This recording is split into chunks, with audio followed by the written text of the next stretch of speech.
తెల్లవారుజామున నిద్ర లేవాలి అంటే ఎంతో చలిగా ఉంటుంది. ఉదయం 5-6 గంటలకు కూడా చీకటిగానే ఉంటుంది. ఇంకా తెల్లారదు. అప్పుడు ఏమనిపిస్తుంది? దుప్పటి. దానిపైన ప్రేమ మరియు మమకారం. ప్రియురాలి పేరేంటి అంటే దుప్పటి అంటావు. నాకు ఎలా అనిపించినా సరే, who hoods to my feelings. నేను లేవాలి అంటే లేవాలి.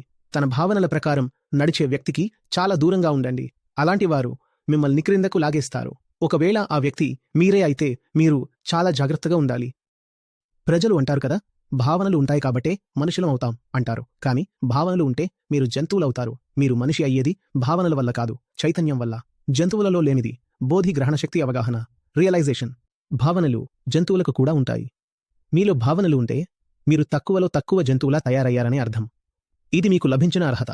కాని మీరు మనిషి అనిపించుకోవాలనుకుంటే భావనల కంటే మీకు ఏముండాలి? గ్రహణ శక్తి ఉండాలి, బోధి ఉండాలి. ఐ అండర్స్టాండ్, అర్థమయ్యింది అని చెప్పగలిగిన వాడే మనిషి అనిపించుకోవడానికి అర్హుడు.